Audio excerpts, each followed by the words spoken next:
tout le monde. Alors, je m'appelle Gilles Amselem, je suis kinésithérapeute depuis un peu plus de 40 ans. J'ai 20 ans d'activité conventionnée et 20 ans d'activité hors convention à 100%. Voilà. Et donc, je vais essayer de vous emmener vers ce qui est notre chemin professionnel aussi dans notre champ de compétences. Ça veut dire tenter de réaliser autre chose que d'être assujetti aux actes conventionnés, qui ont plein d'inconvénients, des avantages aussi. C'est un métier, hein, bien évidemment. Et on appartient dans la majorité au cadre conventionnel, avec ce respect des actes, des tarifs. Tout est bien codifié. Mais notre déontologie nous permet aussi, dans notre champ de compétences, de pratiquer des actes qui sortent de cette nomenclature. Lesquels ? Globalement, un gros trépied qu'on va développer au fur et à mesure sur les techniques de bien-être. Alors, je m'inscris totalement dans le discours d'Antoine Coulis sur les contre-indications, l'attention à porter évidemment à une personne quand elle vient nous voir pour un mal-être, puisqu'on va l'emmener vers des techniques de bien-être, mais bien évidemment avant qu'on ait déployé toutes les investigations pour ne pas passer à côté d'un problème sous-jacent qui serait masqué par, entendu, des métastases, des cancers, des douleurs chroniques. Bien sûr, les gens sont habités de tous ces éléments-là. À nous de faire très attention avant de proposer des thérapies et des thérapies alternatives aussi et complémentaires. Bon. Cela étant dit, on va s'adresser aussi à un autre type de population que la population classique qu'on a dans le cabinet qui arrive avec une ordonnance médicale et où les soins sont gratuits, pour ainsi dire, où l'investissement n'est pas le même par rapport à un acte où la personne viendrait volontairement pour tenter de trouver une solution à son mal-être. On a donc dans les techniques de bien-être l'ensemble des massages, et je vais y revenir, les techniques de relaxation, les soins esthétiques aussi. Il ne faut pas avoir peur du mot pour nous en tant que kinésithérapeute, on va s'en expliquer. Et toutes les activités qui touchent à la réhabilitation physique, la condition physique, l'activité physique. On a une approche très spécifique dans le cadre de la prévention santé, et là on sort du cabinet. On peut agir particulièrement dans les entreprises qui ont aujourd'hui et depuis quelques années l'obligation de prendre soin des travailleurs, de la prévention, des troubles musculo-squelettiques, du social et du burn-out et des préventions au stress. Et on a un sacré rôle à jouer en tant qu'information sur l'état de santé et le bilan de santé. Et puis l'accompagnement personnalisé qui fait partie aussi de notre champ de compétences et qui nous permet de faire du coaching. De toute façon, du coaching, à chaque patient sur notre table, on fait du management de santé, on fait du coaching. Donc voir maintenant comment on peut l'emmener sur un autre terrain pour des gens qui sont, alors, pas forcément malades, mais je mets des guillemets, parce qu'ils viennent avec une prescription médicale, mais on sait bien que la majorité de la population, on a un niveau de stress, et pour certains déjà des burn-out bien avancés, qui font que ces gens-là ne viennent pas vous voir au cabinet. Ils ne sont pas malades, ils n'ont pas une pathologie. Ils ont des douleurs, oui, mais d'un point de vue rhumato, neuro, traumato, ce n'est pas là le problème. Le problème, il est d'ordre beaucoup plus général. Et c'est une population, c'est votre voisin de palier, c'est votre commerçante, et ce n'est pas des gens qui viendront vous voir pour une rééducation. Et puis, on a le droit et la possibilité de pratiquer des actes qui font partie de notre nomenclature et des actes hors convention dans le même lieu. Pendant longtemps, il y a eu des discours sur la séparation des espaces, etc. Mais on ne fait pas une activité commerciale. On est dans une activité complémentaire, déontologiquement permise, heureusement, et puis il y a un cadre à respecter entre les techniques de bien-être, les approches spécifiques sur le coaching. Tout ça est réglementé. On a un terrain qui est parfaitement balisé. Mais on peut agir dans le même lieu. Alors comment faire pour? Question d'organisation, on va y venir. Le bien-être déjà, les secteurs du bien-être, il est large. Les centres de massage, aujourd'hui, c'est depuis plusieurs années, depuis une bonne dizaine d'années, c'est exponentiel. Il y en a partout, il y en a des bons, il y en a des moins bons. Okay. Les spas, centres de massage, spa, thalassothérapie, centres thermales, les cures, qui aujourd'hui se rénovent et talonnent la thalassothérapie, à juste titre. Pour apporter quoi? Ce sont des sas d'anti-stress. On arrive dans un lieu, spa, institut, centre de thalasso, on dépose son état et puis on fait en sorte qu'on ressorte avec un nouvel état. Et il y a des acteurs de soins, de santé, des esthéticiennes pour la plupart, puisque les kinésithérapeutes, depuis 2016, ont déserté la thalassothérapie, pour plein de raisons aussi. Il y avait un cumul de l'activité libérale et commerciale à l'intérieur des lieux. Alors il y a beaucoup de kinésithérapeutes pendant toutes ces longues années en ont largement profité, bien évidemment, et la sécurité sociale, à un moment donné, a dit stop. On ne peut plus considérer que les gens viennent dans des lieux de remise en forme et puis continuer à rembourser des séances de kinésithérapie dans ces lieux-là. Bon. Ce sont les esthéticiennes qui ont pris le relais et qui font pour la plupart bien leur travail. Elles s'occupent de la remise en état, elles s'occupent du mal-être, avec tous les éléments qui nous appartiennent aussi, à leur niveau. Les praticiens paramédicaux, bon, nous sommes des paramédicaux, mais il y a les psychomotriciens, il y a les relaxologues, il y a les sophrologues, ceux qui font de l'hypnose, de la méditation guidée, Mézières, toutes les techniques qui permettent de s'occuper et de faire des prises en charge sur l'état corporel. On peut mettre en place des cours individuels ou collectifs de yoga, de pilates, de ballon, de respiration active, de méditation. Tout nous est permis à partir du moment, bien évidemment, où on est formé pour ça. Parce qu'il faut être capable, évidemment, de manager, d'assurer, de maintenir un cours, de le dynamiser. Et c'est important.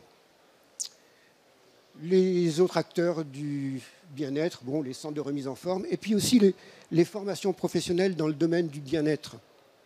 On voit de plus en plus de gens qui proposent des stages, des séminaires de 3 jours, 5 jours, mer, montagne, campagne, pour aller faire de la détox, du bien-être, avec relaxation, massage, jeûne pour certains, etc. Bon, il y a beaucoup de propositions pour tenter d'aller mieux. Il faut convaincre. Voilà pour le secteur du bien-être. Nous sommes, nos cabinets, des acteurs du bien-être. Alors oui, bien sûr, pathologie, parce que le réflexe des patients pour aller chez un kinésithérapeute, c'est une ordonnance. Mais on sait aussi que quand on va chez le kiné, on en ressort avec entre avant et après, c'est plus la même chose. Enfin, j'espère. L'idée, c'est qu'on puisse remettre les gens dans un meilleur état, avec leurs difficultés. Il y a le marché du bien-être aussi. Alors, quelques mots, mais c'est des milliards. Ça dépasse toutes les autres industrie de la mode, du luxe. Le marché du bien-être est en demande constante et ça se renouvelle. Et la demande des gens, des patients, des clients est très très forte. Alors où vont-ils? Dans les spas, dans les instituts, très peu chez les kinés, moins de 10% à peu près. Marché du bien-être qui pèse très lourd aussi parce que les entreprises, et je l'ai déjà dit, ont une obligation de s'occuper de la santé de leurs employés en proposant des interventions. Et on a de plus en plus d'ostéos et on intervient en entreprise pour, de façon information santé, on peut faire des conférences sur le dos, sur la lombalgie, mais l'ergonomie au poste de travail, les corrections d'attitude, les aménagements des postes de travail, et bien évidemment, on a un regard souvent aiguisé, qui nous permet de conseiller, en tout cas. Et puis de créer des ateliers aussi sur gestion du stress, micro-sieste, automassage, tout ce qui va permettre de rendre autonomes les gens pour s'occuper un peu de leur santé. Le bien-être, c'est globalement la recherche d'un état d'équilibre mental, émotionnel, et les troubles psycho-émotionnels qui créent des désordres dans le corps sans que ça soit de la pathologie avérée, mais c'est émotionnel. Et on sait bien que le centre, il est là, dans notre centre corporel, avec toutes les résonances que ça peut avoir partout, sur toutes les structures du corps. On va y venir. Bon, l'alimentation, on n'est pas des nutritionnistes ni des diététiciens, mais on peut avoir du bon sens, en tout cas dans le conseil, pour, dans notre bilan, voir si les gens ont une attitude alimentaire, un comportement alimentaire qui va bien avec l'état de santé. OK. Et tous ces secteurs, les prévisions pour les années à venir, c'est entre 6 et 8% d'augmentation, encore, des milliards. Alors bien évidemment, ce n'est pas la population qui se fait rembourser à 100%, globalement, avec une ordonnance. Ça veut dire quoi? Ça veut dire qu'il y a sans doute, mais non, ce n'est pas sans doute, il y a une autre clientèle à toucher, à capter, pour les faire venir chez nous, parce qu'on a la compétence pour et on a les moyens. Les avantages d'être déconventionné, sur le plan professionnel, bien sûr. Sur le plan financier, oui. Peut-être pas facile, bien évidemment, parce qu'il va falloir se remettre en question sur la proposition de la prise en charge psycho-corporelle, parce que les gens viennent nous voir parce qu'ils ne sont pas bien. Bon. Alors, on a donc dans ce champ hors convention une liberté de tarif. Et comme on dit avec tact et mesure, ça dépend. Vous allez me demander combien on facture une séance de massage ou quoi, tout dépend où vous êtes installé, tout dépend de l'environnement, de la concurrence. On va y venir. Ça nous permet surtout de créer aussi, et on a une petite case dans gains annexes ou revenus accessoires, revenus complémentaires, qui nous permet donc d'avoir une facturation qui ne dépend pas de la feuille de sécu. Donc déjà, dans ce modèle simple, sans avoir à se poser trop de questions par rapport à est-ce que je peux ou pas, quand je réalise des actes hors convention, je peux les rentrer tout simplement dans cette case gains divers. Bien sûr, des prestations à valeur ajoutée. Pourquoi? Parce qu'on ne prendra pas de la même façon en charge un client, un patient, une personne.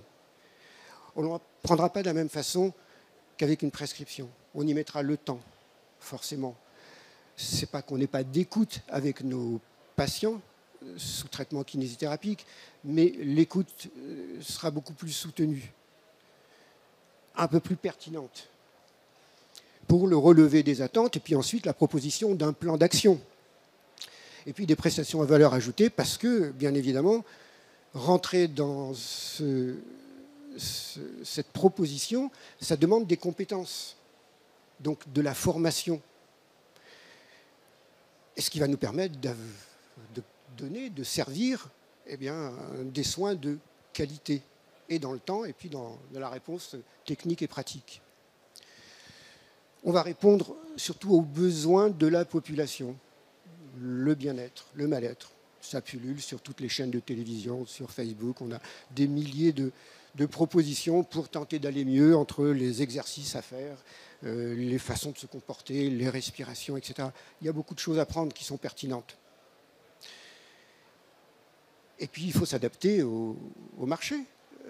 La kinésithérapie, alors je ne parle pas de la revalorisation des actes conventionnés, depuis le temps que les actes n'ont pas suivi l'évolution du marché, ne serait-ce que sur l'inflation. Se mettre un peu dans le niveau de la tendance, et il suffit de regarder autour de soi les propositions des instituts, des centres de bien-être, les propositions massage, les prix qu'ils pratiquent, et croyez-moi qu'ils fonctionnent. Je les connais bien, et ils fonctionnent bien quand ils ont des propositions dans un cadre, évidemment.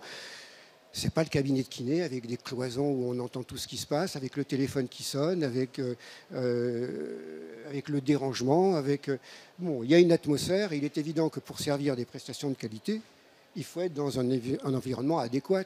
C'est-à-dire que quand on a poussé la porte du cabinet ou du centre ou du lieu, en tout cas, on se dit « Ah ouais, bon, la déco, la lumière, peut-être le petit bouquet de fleurs, peut-être les odeurs. Bien évidemment, tout ça va, donner confiance et puis dire « Ah ben déjà, voilà, en entrant, j'ai un bon sentiment, j'ai un bon feeling. » Et c'est important. L'autonomie professionnelle, et là, bien, fait appel à toute notre créativité et puis toute notre recherche aussi. Les formations ne manquent pas, on va dans tous les sens, il y en a partout. Ben, tout dépend de votre sensibilité, de votre façon d'être et de faire, et à quoi on peut s'orienter, se développer, progresser, monter en compétences pour proposer des soins qui vont être justifiés dans le hors convention, bien évidemment. Et c'est le développement d'une clientèle différente. Elle n'a rien à voir avec la clientèle qui vient avec une prescription. Peut-être que vous allez en capter 3-5%, mais ce n'est pas ça la cible.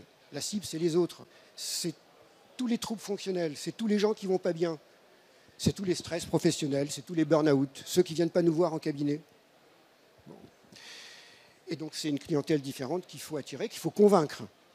Mais quand on a convaincu sur table 1-2 personnes, croyez-moi qu'on n'a pas besoin de faire de communication ou de marketing. C'est le bouche à oreille qui fonctionne. Parce que quand on a aidé des gens qui ne sont pas bien et qu'on a sorti de leur état avec une prise en charge adéquate, croyez-moi que ça fait le tour des bureaux. Et on parle de vous.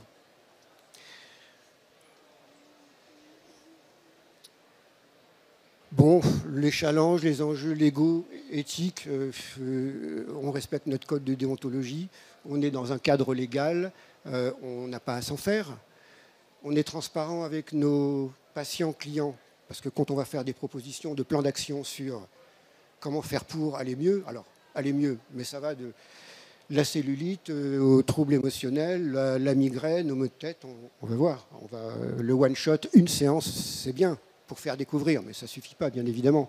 La transformation d'état, elle se passe dans le temps, avec un principe qu'on connaît bien, c'est le principe de la répétition. Et à force, eh bien, on aboutira forcément à un autre état. Bon, c'est un vrai défi professionnel, parce que, alors, c'est pas la loi du tout ou rien, c'est pas, tiens, je quitte le conventionné pour faire que du hors-convention, c'est peut-être prendre un risque. Puisque les deux sont compatibles dans le même lieu, ben, il faut faire les deux. Il faut y aller progressivement. Ce qui marche bien dans les spas et dans les instituts, c'est incroyable. Ça fait en moyenne, allez, 40% de leur chiffre d'affaires, 30 à 40% de leur chiffre d'affaires. Le bon cadeau massage. C'est incroyable. Pour toutes les occasions, les fêtes, les anniversaires, peu importe. Et puis vos patients qui viennent avec une prescription se faire soigner et qui voient que vous avez une petite affichette qui va proposer un soin de confort harmonisant, énergétique. On va y venir sur la catégorie des propositions. Oh, ben, je peux vous assurer que faire plaisir à son petit-fils, à sa femme, à sa grand-mère et offrir un massage, ben, c'est 30% du chiffre d'affaires des spas et des instituts. Le bon cadeau massage, on n'a rien à faire. Une petite affichette, une belle image, une belle proposition. C'est facturé avant, c'est déjà payé. Bon, petite logistique de bons cadeaux, d'un numéro, de validité du bon. Et puis, ils viennent pas. C'est un cadeau, quoi. C'est comme plein de cadeaux, on ne va pas les chercher souvent. Mais peu importe, vous avez une validité de 3 mois, de 6 mois, 1 an. Bon. Mais ça marche bien.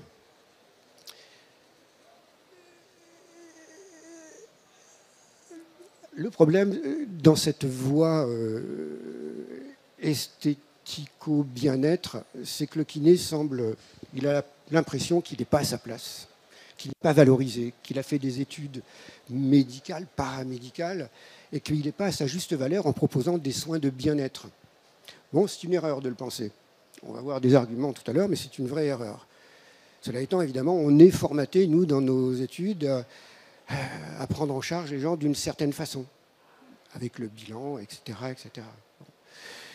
Et le kiné a souvent l'impression de ressembler à un praticien bien-être, à une esthéticienne, à faire de la papouille.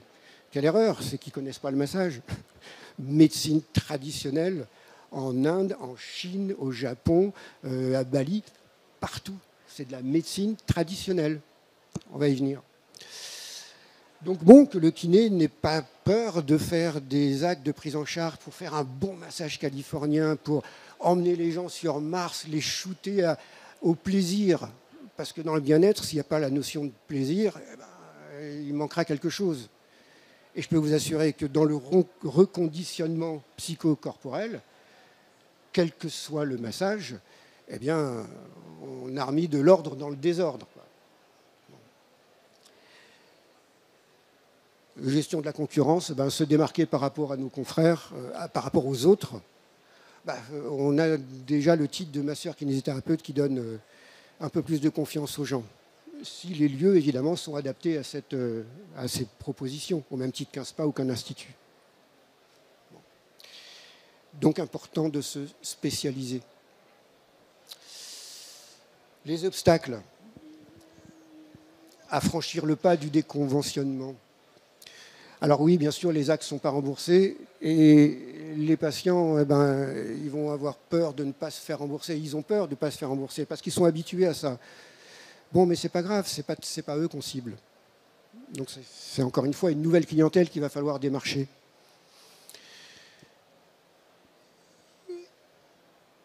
L'obstacle aussi, donc c'est ce facteur dont je viens de parler sur le côté valorisation professionnelle. Est-ce que moi, kiné, qui ai fait 4 ans d'études et parfois plus encore avec mes formations complémentaires et tout, je vais pas brouiller les pistes par rapport à la reconnaissance de ma profession et des gens. Bon, c'est psychologique. Parce que la meilleure des réponses, ce sera les patients et la population qui va venir vous voir pour ce genre de proposition. Donc on est là dans la prévention santé, on n'est plus dans la thérapie. L'obstacle, charge de travail, oui, un peu, parce qu'il faut reconditionner sa façon de faire, ses propositions, mais on aura beaucoup moins de travail administratif que travailler avec les feuilles de sécu, forcément. Et puis les bilans, ils sont utiles, mais les relations avec les médecins, de transmettre sans arrêt nos informations, etc. Bon.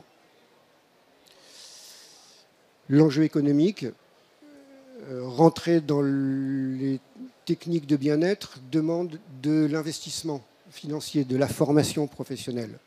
Alors on est couvert pour un certain budget de montant de formation, il y a le FIFPL qui est avec nous, ou le FAFCA, ça dépend où.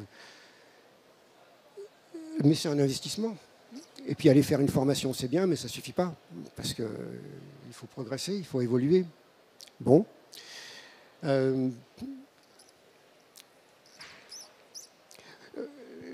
Cette clientèle spécifique qui, somme toute, est parfois très difficile la porte ne s'ouvre pas facilement parce qu'un cabinet de kinésithérapie, il est encore une fois connu pour faire des actes qui sont remboursés.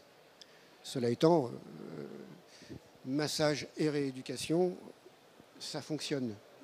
À un moment donné, il faudra peut-être même faire la part des choses, avoir 2 plaques, une dans les règles conventionnelles qui précisent que vous êtes kinésithérapeute conventionné, mais vous pouvez, et c'est un droit aussi, positionner une plaque à côté qui fait état de ce que vous proposez en massage ou en troubles psychocorporels, etc. Et c'est vrai que le kiné, il a plus une affinité professionnelle sur la rééducation, ce pourquoi il est formé, que sur le massage bien-être. C'est une autre culture, ou les techniques de bien-être, c'est une autre culture. Alors, au-delà du confort individuel, aujourd'hui on a suffisamment d'éléments et de preuves scientifiques pour pouvoir affirmer que le massage, la relaxation, l'activité physique sont des actions d'utilité publique. Pourquoi ? Prévention des maladies, tout le monde est d'accord, toutes les études le montrent, réduction du stress avec tous les phénomènes et tous les impacts que le stress peut porter. Donc les techniques de bien-être, oui, permettent de prévenir les maladies et de limiter les impacts du stress. L'activité physique, le massage, la relaxation, c'est prouvé, ça renforce le système immunitaire. Amélioration de la santé mentale. On a une prise en charge qui est un peu différente de la demi-heure ou des 20 minutes de la consultation de kiné, parfois doublée avec une autre personne. Et le cadre de prise en charge pour la cohérence d'une bonne prise en charge, eh bien, on renforce le mental et on dilue et on dissout les contraintes émotionnelles. C'est forcément une réduction des coûts de santé, parce que si les gens vont mieux et si on est dans le cadre de la prévention, non prise en charge par la sécurité sociale, ça lui coûtera moins cher parce que les gens seront moins malades, forcément. Ça, les constats sont établis. Contribution à la qualité de vie, c'est ce que recherchent les gens. Ils veulent avoir un meilleur confort, qualité de vie, pas simplement financière, mais corporelle. Il est prouvé aujourd'hui que tous ces développements de bien-être en entreprise ont diminué l'absentéisme, les gens sont moins malades, ils sont plus performants, ils sont bien sûr plus productifs. Donc le bien-être au travail. Alors au-delà du confort, c'est la thérapie du bien-être, parce qu'on est des paramédicaux et on peut utiliser ce terme de thérapie du bien-être.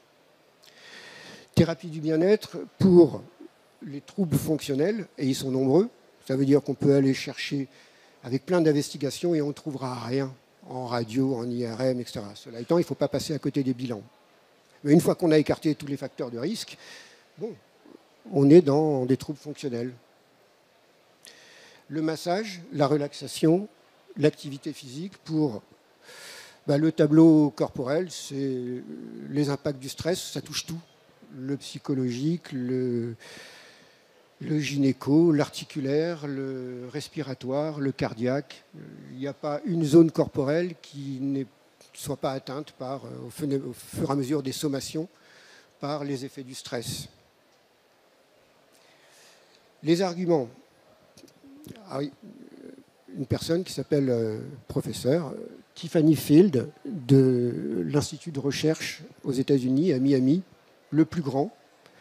Recherche scientifique, recherche médicale, ils sont dédiés à ça, vous pouvez aller voir sur leur site, le Touch Research Institute, et qui vous donne tous les arguments depuis des années et des années d'études sur les effets du massage, tout massage confondu, les effets de la relaxation et de l'activité physique.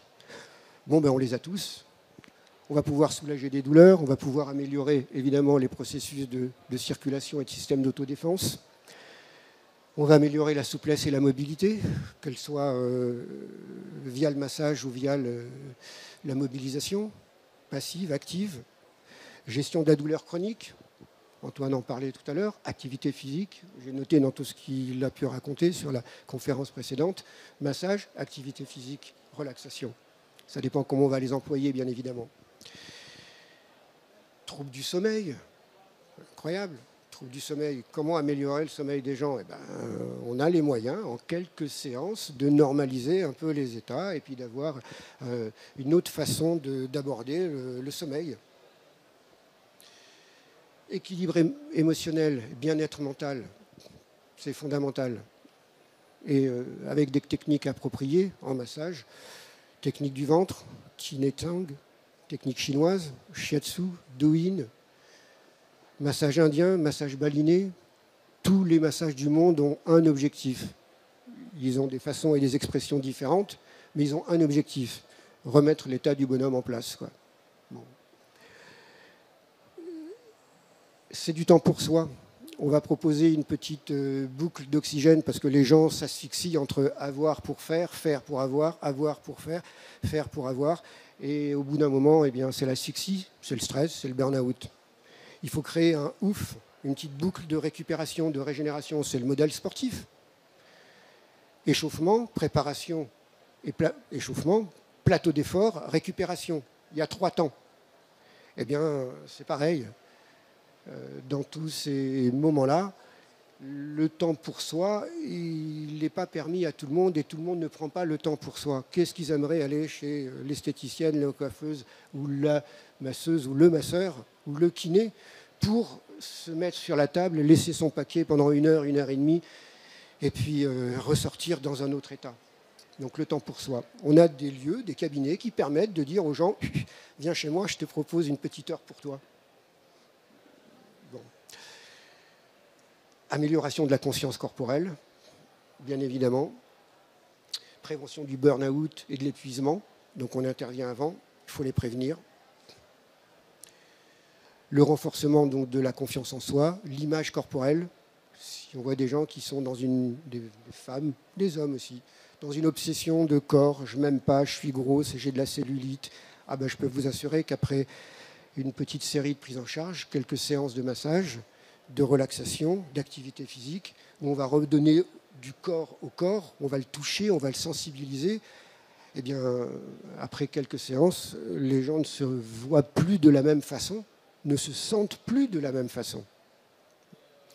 Et là, on a une vraie carte à jouer sur le psychosensoriel et émotionnel, par tous ces enveloppements, par toute cette prise en charge, par toute l'attention qu'on porte au corps, donc le toucher. Alors,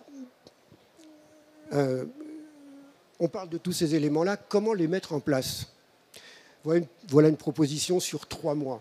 C'est le temps au moins nécessaire pour avoir des transformations, au moins sur 3 mois. 3 mois à raison d'une séance par semaine. Ça va faire à peu près 15 séances. Une quinzaine d'heures plutôt. Des séances entre 1 heure et 1 heure et demie. Le kiné, il n'a pas l'habitude de travailler pendant 1 heure et demie avec la même personne. Donc ça s'apprend, bien évidemment. On est dans un autre cadre. L'objectif, tous les gens qui ne vont pas bien, donc l'anxiété, le stress, le bien-être général, la détente musculaire, le soulagement. Tout le monde a un pet de travers, on a tous mal quelque part, etc. Et on ne va pas forcément chez le kiné avec une ordonnance pour faire lever les contractures au niveau cervical, lombaire ou quoi que ce soit. Bon. Et donc on peut proposer un programme sur 12 semaines, 3 mois.